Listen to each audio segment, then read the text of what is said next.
اور دشمنوں نے آپ کو کوئی راستہ ایسا نہیں تھا آپ کو پریشان کرنے کا. یہ کس لیے ہے؟ کیا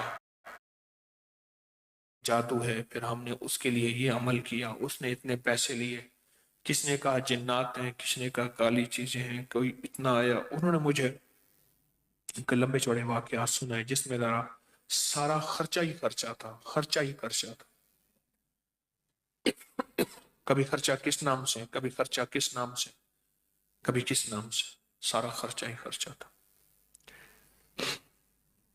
میں نے ان سے عرض کیا میں گھر میں قرآن کہاں ہے؟ کہنے لگا پڑھا. میں کہا وہیں لے جاؤں. میں کہنا لے آؤں میں کہنا مجھے لے چل. تو گھر میں جہاں قرآن پاک ایک الماری تھی اس میں کاغذ ٹھونسے ہوئے تھے، بہت سارے کاغذ. کون سے تھے؟ یہ بچوں کی کاپیاں نہیں ہوتی، بچوں کی کاپیاں جس میں یہ ہوم ورک کرتے ہیں بچے، کاپیاں ہوتے ہیں ان میں لکھتے ہیں، ان کے کاغذ.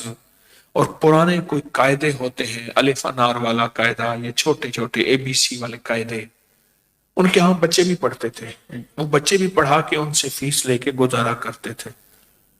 تو وہ سارے ٹھونسے ہوئے تھے. ان کے نیچے سے میں نے قرآن پاک نکالا. میں نے کہا اور ہے؟ کہا نہیں. اس پہ غلاف لپٹا ہوا تھا اور اس پہ دھول تھی، مٹی تھی. میں نے نکالا قرآن پاک اور میں نے کہا میں نے آپ کے تعویذ نکال دی. اچھا. میں کہ آپ کو میں دکھاتا ہوں جو تعویذ آپ کے تھے جس کی وجہ سے آپ کے گھر میں بربادی، پریشانی، قرضے، مسائل، مشکلات، میں نے نکال دی.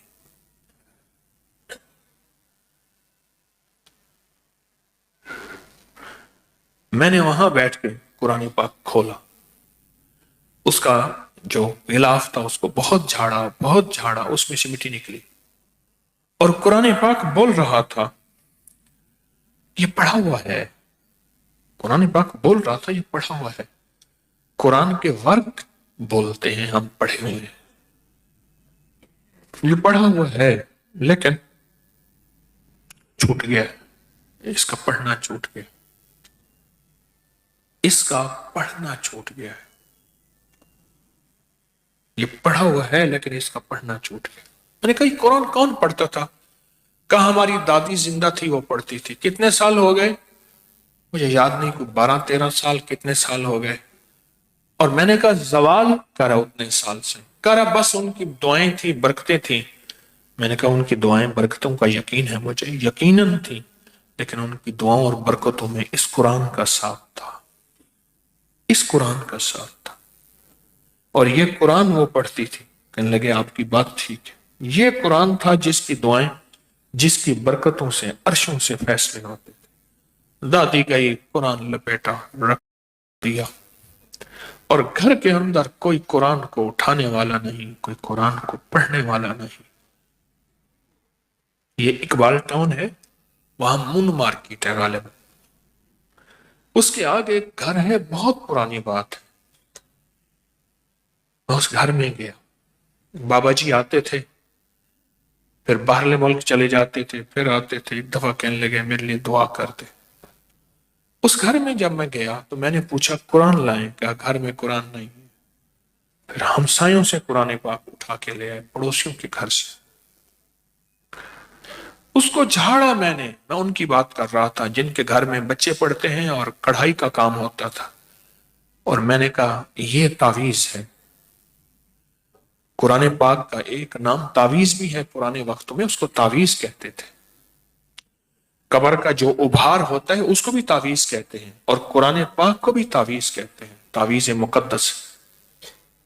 میں کہ یہ تعویذ ہے جو تمہارے لیے دن رات بربادی کی آہیں اور صدائیں اللہ کے پاس بھیج رہا ہے. یہ قرآن کیسے ہو سکتا ہے؟ پھر میں نے انہیں واقعات حدیث کے بتائے کہ قرآن اور سورت ملک سے بڑا کوئی جھگڑالو نہیں ہے. اور ایک حدیث کا مفہوم ہے قیامت کے دن قرآن سفارش کرے گا، اور ایک حدیث کا مفہوم ہے، میرے آقا کا فرمان ہے، قرآن قیامت کے دن پکڑوائے گا.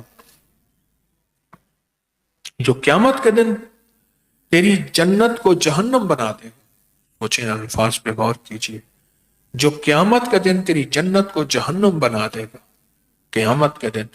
سوچیں اس بندے کے حالات کیا ہوں گے. اس بندے کے حالات دنیا میں کیا ہوں گے جو قیامت کے دن جو ہے وہ قیامت کے دن جو اچھا خاصا جنت میں جاتا ہوا ہوگا اس کو جہنم بنا دے گا، کہے گا اس کا فیصلہ جہنم میں کر دو۔ تو کیا وہ دنیا میں ہمارے لیے راحت کا ذریعہ یا پریشانی کا ذریعہ نہیں بن سکے گا؟ تو میں نے ان سے کہا، میں کہ اس قرآن کو پڑھو، دن میں چند بار پڑھو، دن میں چند بار پڑھو، اس قرآن کو پڑھو، دن میں چند بار پڑھو، کسی وقت آپ پڑھیں، کسی وقت آپ پڑھیں، کسی وقت پڑھیں، اس قرآن کو پڑھو۔ کہا کہ دعا کر دیں، وظیفہ کر دیں۔ میں کہا قرآن سے بڑی کوئی دعا نہیں، قرآن سے بڑا کوئی وظیفہ نہیں، اور قرآن سے بڑا کوئی مرشد نہیں ہے، قرآن سے بڑا کوئی دنیا کا سب سے بڑا مقدس کوئی بزرگ نہیں ہے، قرآن سب کچھ ہے، اس کو پڑھو۔ اچھا، انہوں نے پڑھنا شروع کیا۔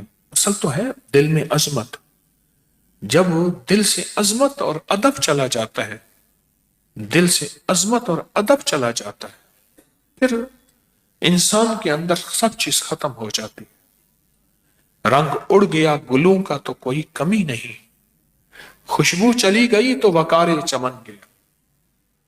اس کے ماننے کا جذبہ تھا، ماننے کا جذبہ تھا۔ اس نے کیا کیا؟ اس نے قرآن پڑھنا شروع کر دیا، ان سب نے پڑھنا شروع کر دیا۔ کچھ عرصے کے بعد مجھ سے کہنے لگے ہمارے حالات بہتر ہو رہے ہیں، حالات بہتر ہو رہے۔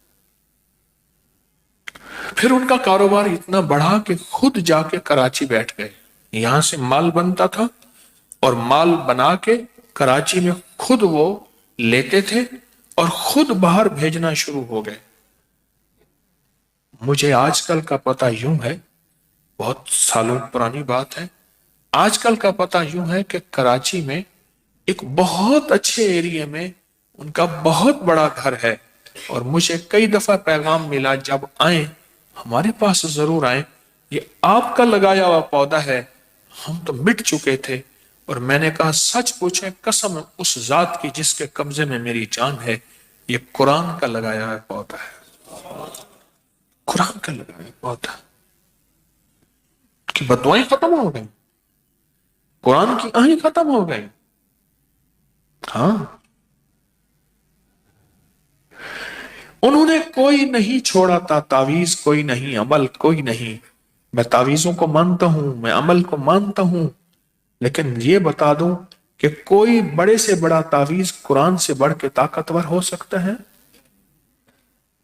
کوئی بڑے سے بڑا تعویذ قرآن سے طاقتور نہیں ہو سکتا، قرآن سے طاقتور نہیں ہو سکتا۔ قرآن کی ایک طاقت ہے، قرآن کی ایک عظمت ہے، قرآن کا ایک وقار ہے،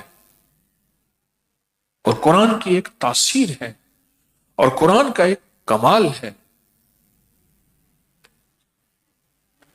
دنیا کا خوش قسمت انسان ہے قرآن جس کو بلائے اور اس قرآن اس کی آنکھوں سے ٹکرائے۔ میں نے ایک صاحب سے ایک بات سنی تھی، مجھ سے کہنے لگے کہ میں قرآن کی بد دعاؤں میں چل رہا ہوں۔ میں کہ وہ کیسے؟ کہا کہ مجھے محسوس ہوتا ہے کہ قرآن نے بد دعا دی ہے، جا تو مجھے کبھی نہ دیکھے۔ کیسے یقین ہے کہ قرآن نے بد دعا دی ہے؟ قرآن کہتے جا تو مجھے کبھی نہ دیکھے۔ کہنے لگے وہ واقعہ ہوا ہے میرے ساتھ۔ کہا کہ میں ایک جھوٹی قسم میں نے قرآن اٹھا لی، جھوٹی قسم، اور میں اپنا واقعہ جیت گیا، یعنی میں جیت گیا۔ کہا کہ میں نے رات کو سوتے ہوئے آواز سنی، تو جیتا نہیں، ہار گیا، اور جا آج کے بعد تو قرآن کو نہیں دیکھ سکتا۔ اور کہا کہ وہ دن اور آج کا دن میں قرآن کو ہاتھ لگانا چاہتا ہوں، پر قرآن جو ہے وہ مجھے ایسے ہے جیسے کہ میری کوئی طاقتیں ہیں جو مجھے قرآن سے دور کرتی۔ میں کیا کروں، میں کیا کروں؟ میں نے کہا اس کا واحد عمل اور واحد وظیفہ استغفار ہے، توبہ ہے، ندامت ہے اور مسلسل استغفار کا پڑھنا ہے۔ اس کے علاوہ کوئی راستہ، کوئی عمل، کوئی زندگی نہیں، کوئی راستہ، کوئی عمل، کوئی زندگی نہیں، استغفار۔ اور اس نے کیا، بہت عرصہ ندامت اور استغفار کرتا رہا کرتا رہا۔ پھر کہنے لگا کہ واقعی اب میں قرآن کو پکڑتا ہوں، مجھے سکون آتا ہے، ایسے محسوس ہوتا ہے کہ قرآن کے حرف کھلتے چلے جاتے ہیں، ورق کھلتے چلے جاتے ہیں اور قرآن کی سطریں میری آنکھوں کے سامنے ایسے پھیلتی چلی جاتی۔ میں ایک بندے کے پاس خود گیا، کسی مہک، میرا اپنا واقعہ ہے اور یہ میں نے ابکری کے حال دل میں بہت پرانا لکھا بھی ہے، میرے ساتھ یہ واقعہ بھی تھا۔ کسی شعبے کا کوئی کام تھا اور اس کام کے لیے میں نے اپنے خادم کو بھیجا، تو اس نے کہا یہ فلاں بندہ اس کام کے اتنے پیسے مانگتا ہے۔ میں نے کہا وہ تو ساری فیس ہم نے دے دی ہے۔ اس نے کہا جی وہ فیس تو کہتے ہیں جائے گی سرکاری خزانے میں، میری جیب میں بھی پیسے اتنے جانے چاہیے، میری جیب میں۔ اچھا، ان کا ایک بڑا افسر تھا جو محبت اور عقیدت رکھتا تھا، میں نے ان سے عرض کیا کہ آپ ذرا سفارش کر دیں تو یہ میرا کام ہو جائے۔ کس سے کر دوں؟ میں نے کہا فلاں بندے سے۔ کہنے لگا آپ نے وہ کاغذ جمع نہیں؟ میں نے کہا ہر چیز کرا دی۔ کر سفارش کس چیز کی؟ میں نے یہ بات کہہ دی۔ میں نے کہا وہ کہتا ہے اچھا ٹھیک ہے۔ اب وہ بڑا افسر اور وہ بندہ، ہم تینوں بیٹھے تھے۔ اس نے کہا فلاں کو جانتا ہے؟ کہاں؟ اس نے بھی تیری شکایت کی ہے، یہ بھی میرا نام اشارہ شکایت کر رہے ہیں۔ اس نے کہا جی میں نے تو کچھ نہیں کہا انہیں۔ اب میں حیران خاموش بیٹھا اس کی سن رہا تھا۔ اس نے کہا جی یہ پیر صاحب کو تو میں نے کچھ نہیں کہا، یا یہ بھول گئے ہیں یا یہ جھوٹ بولتے ہیں۔ میں نے کہا جی میں بھول بھی سکتا ہوں، جھوٹ بھی بول سکتا ہوں، ہو سکتا ہے، اور میں قرآن اٹھانے کو تیار ہوں۔ تو وہ جو افسر تھا نا، اس نے کہا تو نے فلاں کو جانتا ہے؟ کہ ہاں میرے ساتھ کرسی میں بیٹھا تھا، تجھے یاد نہیں ہے کہ اس کا کیس میرے پاس آیا تھا اور اس نے قرآن اٹھا لیا تھا، 8ویں دن اس کا ہم نے مل کے جنازہ نہیں پڑھا تھا، یاد نہیں تجھے؟ کہاں پڑھا تھا؟ اچھا جی، سن کے نا اس کا بالکل چہرہ فک ہو گیا۔ تو کہا بول کون سا قرآن اٹھائے گا؟ تو فوراً کہنے لگا معاف کر دے۔ ایک صاحب نے مجھے کہا، خود کہا کہ میں نے قرآن کی قسم اٹھائی، اٹھایا نہیں، ہاتھ نہیں رکھا، سر پہ نہیں رکھا، صرف لفظ قرآن کی قسم اٹھائی۔ کہا میں نے رات کو دیکھا کہ میرے سینے سے چلے جا رہے ہیں، نکلتے چلے جا رہے ہیں، نکلتے چلے جا رہے ہیں، تھوڑی دیر ہوئے سارے پتے اوپر چلے گئے اور میں نے اپنے سینے کو خالی محسوس کیا۔ تو کہا میں نے پتہ نہیں کیا ہوا، صبح اٹھا تو خالی خالی، کچھ بھی نہیں، سب کچھ جیسے ہر چیز چلی جاتی ہے۔ کئی دنوں کے بعد اندر دل میں آواز آئی، تو نے قرآن تیرے سینے سے حرفوں، ورقوں، لفظوں سمیت نکل گئے۔ کہاں نکل گیا؟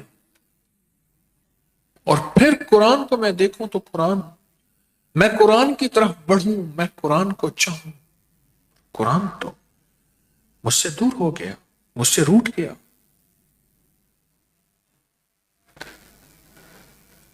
کیا خوش قسمت ہوگا جو روزانہ صرف 10 منٹ قرآن کو دے دے۔ نہیں پڑھنا آتا، پڑھنے کی کوشش کر لے، نہیں سمجھنا آتا، کوئی حرج نہیں، پڑھنے کی کوشش کر لے۔ قرآن پاک کو اٹک کے پڑھتا ہے، ٹھہر ٹھہر کے پڑھتا ہے، اور ایسے پڑھتا ہے کہ بس میرا لہجہ صحیح نہیں، میرے لفظ صحیح نہیں، میرے الفاظ صحیح نہیں۔ اگر ایسا پڑھتا ہے تو کوئی حرج نہیں، قرآن کو پڑھ۔ ایک درویش تھے، انہوں نے ساری زندگی قرآن پڑھا اور پھر اللہ سے دعا مانگی کہ یا اللہ اگر قبر میں بھی کسی کو قرآن پڑھنے کی توفیق دے تو مجھے ضرور دے۔ مجھے ضرور دے۔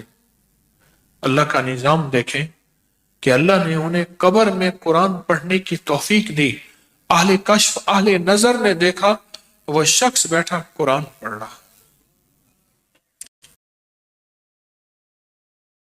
سالوں سے، سالوں سے، کتنے سالوں سے پڑھا،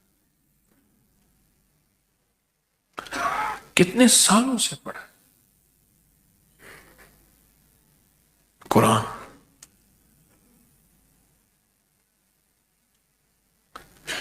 اور پھر انہوں نے قرآن پاک کو پڑھا۔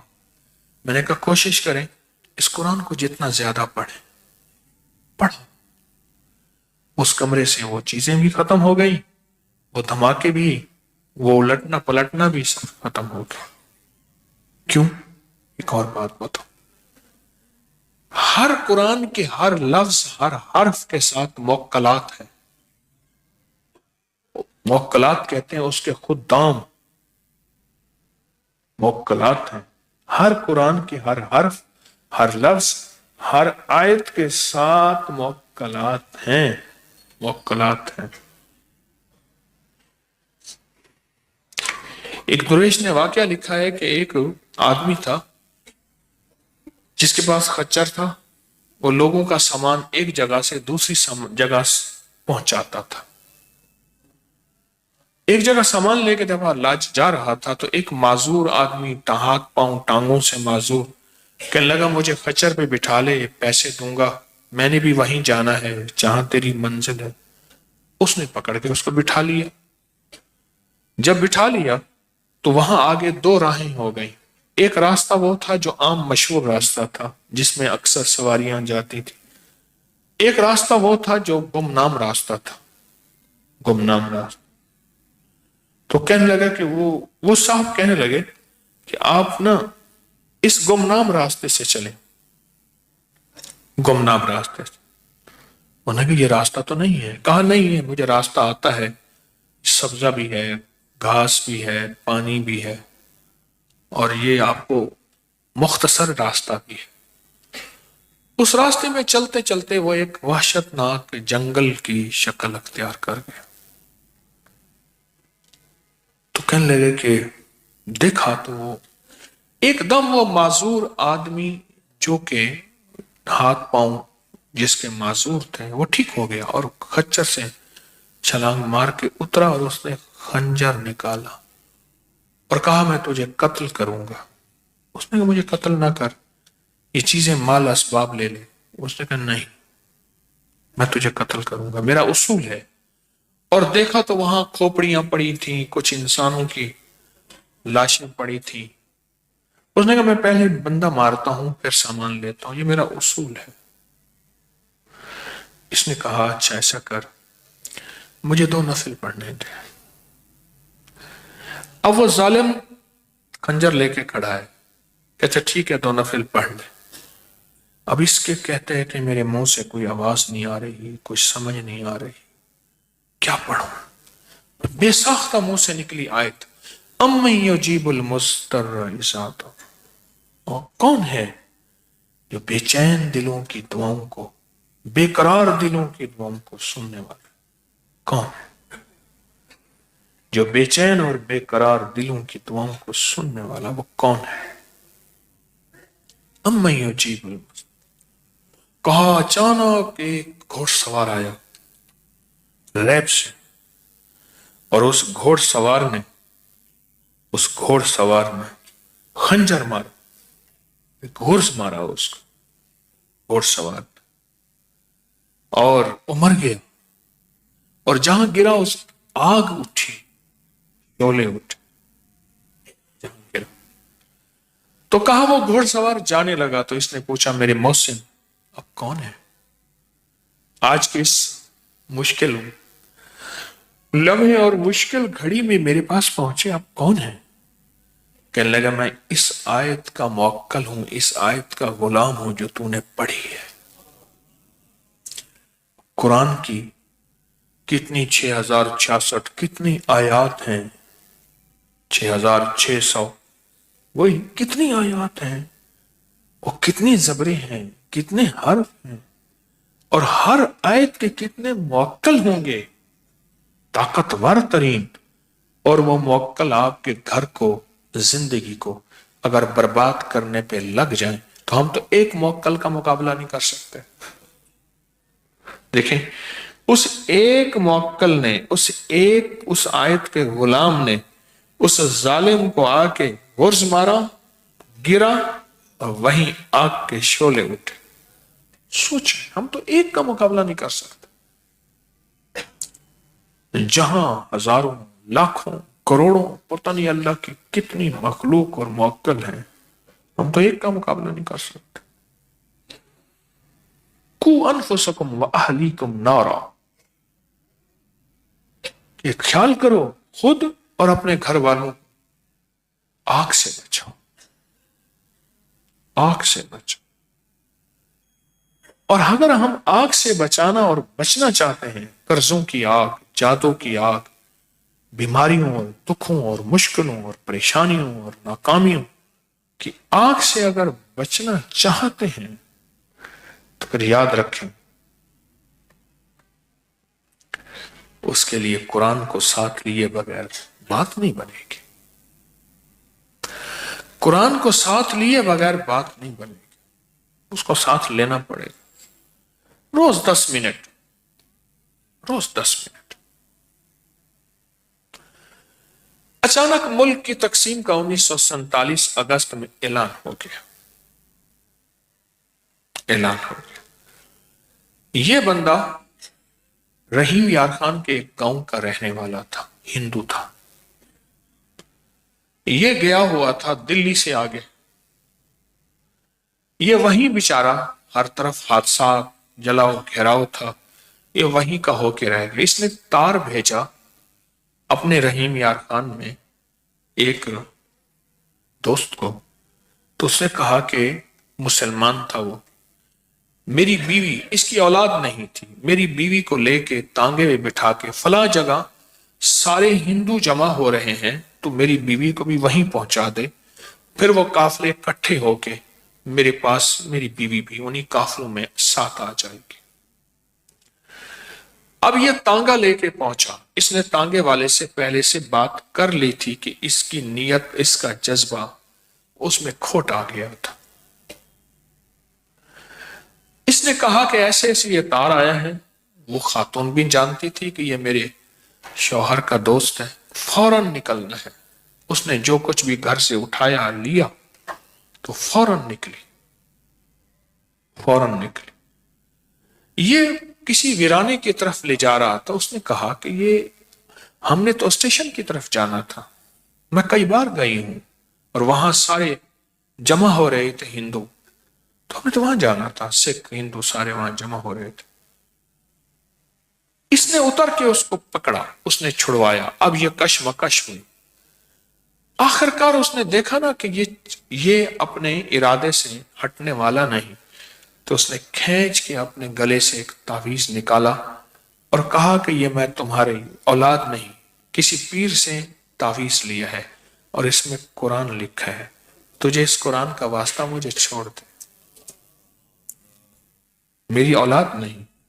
میں کوئی پیر کے پاس گئی تھی، اس نے یہ قرآن کا لکھا ہوا کچھ آیتیں ہیں، یہ مجھے تعویذ بنا کے دیا کہ تیری اولاد ہو جائے، میں نے یہ قرآن کا تجھے دے رہا ہوں واسطہ۔ یہ باز نہ آیا، تھوڑی دیر ہوئی تو اس کا جسم لڑکھڑانے لگا، اور لڑکھڑایا تو یہ گرا، دیکھا تو ایک کالا سانپ تھا، یہ اس کو کاٹ کے جا رہا تھا۔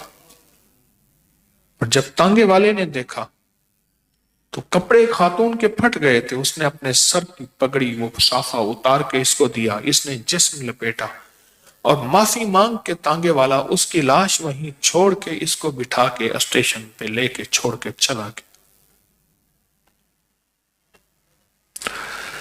قرآن کے ساتھ اگر مسائل کا حل کرانا چاہتے ہیں اور مشکلات کا حل ڈھونڈنا چاہتے ہیں تو قرآن کو روزانہ 10 منٹ دے دیں۔ سمجھ نہیں آتا، پڑھیں، پڑھنا نہیں آتا، پڑھیں، مانا نہیں آتا، پڑھیں، سیکھنے کی کوشش کریں۔ میرے والد صاحب رحمۃ اللہ علیہ کے ایک استاد تھے، بہت غریب تھے، مرغیاں پالی ہوئی تھیں، ان کے انڈے بیچتے تھے، اور بھی مزدوریاں کرتی تھی ان کی بیوی۔ وہ اور ان کی بیوی دونوں جو جنت البقیع میں سو رہے ہیں، تو وہ کہتے تھے کہ مجھے قرآن کا شوق تھا، میں تھوڑا سا سبق لیتا تھا، باپ کہتا تھا بکریاں چرا، مجھے پڑھنے کا شوق تھا، کہا کہ باپ کی بکریاں لے کے چرانے جاتا تھا، وہاں ایک درویش تھے، مجھے سبق دے کے نا میری جو بکریاں چرانے والی لاٹھی ہوتی تھی اس پہ ایک چھری سے نشان لگا دیتے تھے کہ آج تو میں نے یہ سبق دے دیا۔ کہا کہ وہ نشان دیکھتے تھے اور سبق سنتے تھے، پھر دے کے اگلا چھری سے نشان لگا دیتے تھے، اور کہا اسی طرح بکریاں چراتے چراتے میں نے سب کچھ پڑھ لیا۔ بکریاں اصل طلب ہوتی ہیں، اصل تو تڑپ ہوتی ہے، اصل تو جذبہ ہوتا ہے، طلب تڑپ اور جذبہ ہوتا ہے، اصل تو وہی ہوتا ہے۔ اور پھر رب نے جو ان کو نوازا، اور رب نے جو ان کو عطا کیا اور عطا کی، اور جو رب نے ان کو رنگا، 10 صورتیں 10 راز۔ آج ہماری سورت تبت یدا ہے، سورت لہب ہے، سورت لہب ہے، 19 بار صرف سورت لہب۔ جو بندہ پڑھے گا اور چاہتا ہے کہ میرا تبادلہ یہاں سے وہاں ہو جائے، ہو جاتا ہے۔ 19 بار سورت لہب ہر نماز کے بعد۔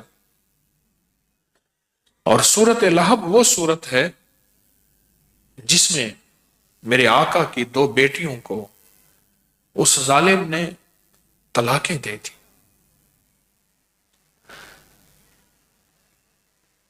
اللہ پاک کا نظام ہے، اللہ اپنے جتنے بڑی ہستیاں ہوتی ہیں، اللہ ان پہ آزمائشیں آتی ہیں، اور آزمائشیں آتی ہیں مجھے آپ کو سبق دینے کے لیے، زندگی کا نظام سمجھانے کے لیے،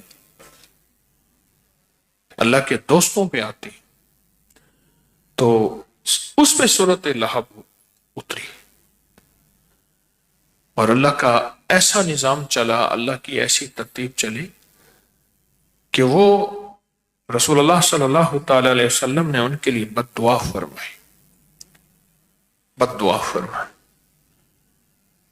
کہ یا اللہ اپنے کتوں میں سے ان پہ کوئی کتا مسلط کر دے۔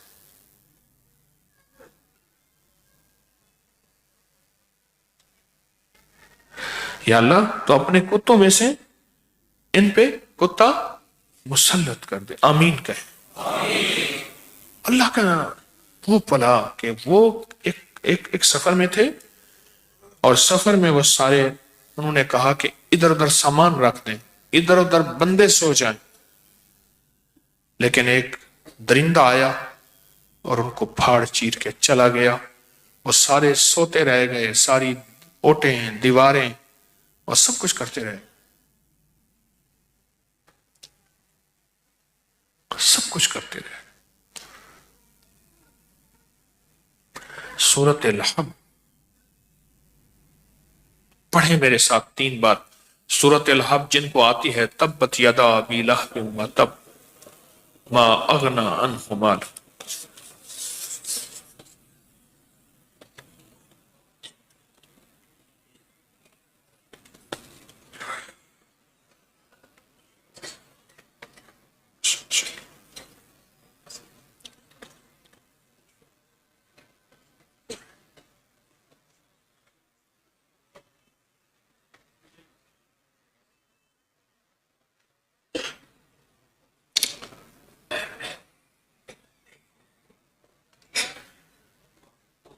آج بھی سورت لہب اس کی طاقت اور تاثیر میں انتہائی کمال ہے، اس کی طاقت اور تاثیر میں انتہائی کمال ہے۔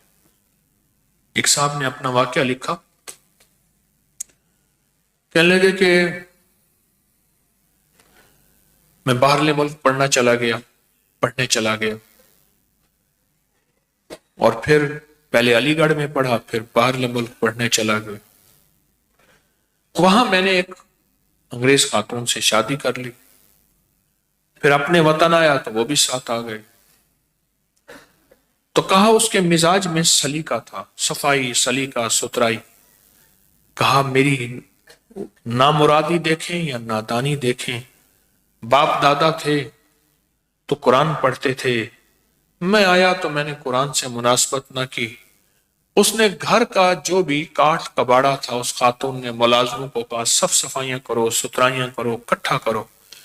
اس نے قرآن پاک بھی نعوذ باللہ اٹھا کے کاٹ کباڑے ہیں. کہ میں آیا نا، میں نے دیکھا گھر صاف ستھرا ہر چیز. اچانک خیال آیا قرآن پاک پڑھا تھا، میں ہوں مجرم لیکن ادب تو ضروری ہے. تو کہا کہ میں نے وہ قرآن پاک دیکھا تو قرآن نہیں ہے. تو میں نے اس سے پوچھا بیوی سے، میں نے کہا یہاں ایک لپٹا ہوا ایک کتاب پڑھی تھی قرآن. کہنے لگا ہاں ایک کتاب پڑھی تھی اور اس میں ڈسٹ مٹی تھی، وہ پرانی ہو چکی تھی. میں نے اٹھا کے ادھر گیا تو کہا کہ نعوذ باللہ قرآن جو ہے کاٹ کباڑے میں پڑا ہوا تھا. اٹھایا، اس کو جھاڑا اور بیوی سے ناراض ہوا، یہ تم نے کیا کیا؟ یہ ہماری مقدس کتاب ہے، ہماری محترم کتاب ہے، تم نے کیا کیا اور یہ کیوں کیا؟ کہا کہ اس سے میں ناراض ہوا. وہ بیچاری پریشان ہوئی. کہا آپ نے آج تک، میں نے تو آپ کو پڑھتے ہوئے نہیں دیکھا اور آج تک آپ نے مجھے نہیں بتایا کہ یہ آپ کی مقدس کتاب ہے. کہا کہ بس اس کے یہ لفظ تھے جو میرے اندر چیر گئے کہ میں نے آج تک تو آپ کو پڑھتے ہوئے نہیں دیکھا اور مجھے پتا نہیں آپ کی مقدس کتاب ہے. بس یہ لفظ کہا کہ مجھے چیر گئے اور لفظ مجھے کھا گئے. کہا بس میں روتا رہا اور میرے رونے پہ پریشان ہے کہ میری غلطی کی وجہ سے آپ رو رہے ہیں، آئندہ میں یہ غلطی نہیں کروں گی. اور کہا کہ پھر میں نے قرآن پاک سے فیصلہ کیا، گلے لگا کے سینے لگا کے بہت رویا بہت رویا. میں نے فیصلہ کیا کہ میں آج کے بعد قرآن کو نہیں بولوں گا. کہا میری شادی کو 4 سال ہو گئے تھے، میری اولاد نہیں ہوئی تھی. کہا کہ اس رونے سے 2 چیزیں ملی، ایک میری بیوی قبول اسلام پہ آ گئی، ایک مجھے اللہ نے بیٹا دے دی. اس رونے سے، اس ندامت سے کہ اللہ پاک نے اس کے سینے میں نور ہدایت مدینے والے کا کلمہ داخل کر دیا. اور دوسرا اللہ پاک جل شانہ نے مجھے بیٹا عطا فرما دیا، بیٹا عطا فرما دیا. قرآن پاک کو روزانہ 10 منٹ دے دیا کرے. کیا خیال؟ 10 منٹ دے دیا کرے. گھر سے بلائیں آفتیں ٹلیں گی، ورنہ ایک خطرہ ہے. قرآن پاک کی ہر آیت کے سینکڑوں ہزاروں موکل ہیں، اگر وہ ایک موکل بھی ہماری بربادی اور تباہی کا فیصلہ کر لے، دنیا کی کوئی طاقتیں ہمیں نہیں بچا سکتی اور دنیا کی قوتیں ہمیں نہیں بچا سکتی اور دنیا کا کتنا بڑا نظام ہمیں نہیں بچا سکتا اگر ایک موکل بھی فیصلہ کر لے. ایک موکل بھی فیصلہ کر لے. کتنے گھر ایسے ہیں جو کہتے ہیں ہمارے پر جادو ہے، ہمارے پر جنات ہیں، ہمارے پر اثرات ہیں، ہمارے گھر پہ کسی نے کیا کرایا ہے. پیسے دے دے دے کے دیوانے ہو گئے اور پیسے دے دے کے تھک گئے اور ان پیسوں سے کچھ بھی نہ ہوا. لیکن وہی تھے جنہوں نے قرآن سے کچھ رابطہ بڑھایا اور قرآن پاک سے کوئی تعلق بڑھایا، قرآن پاک سے کوئی راہ اور رسم بڑھائی اور محبتیں اور نسبتیں بڑھائیں. وہی لوگ تھے. اللہ پاک کا ایسا کوئی نظام چلا برکتوں، رحمتوں، راحتوں، عافیتوں کا کہ ان کے لیے برکت کے دروازے، ان کے لیے وسعت کے دروازے، ان کے لیے رزق کے دروازے، ان کے لیے صحت کے دروازے کھل گئے. کہتے تھے ہم تو سمجھتے تھے ہمارے پر کسی نے کیا کرایا ہے. تو ہر وقت تو کیا کرایا نہیں ہوتا، ہر لمحہ تو یہی کچھ نہیں ہوتا. کچھ دنیا میں اور اسباب سبب بھی تو ہیں. کوئی دنیا میں کوئی نظام اور بھی تو ہے. ہر چیز میں ہم کہیں یہ کیا کرایا ہے. کیسے مانوں، کیسے سمجھوں؟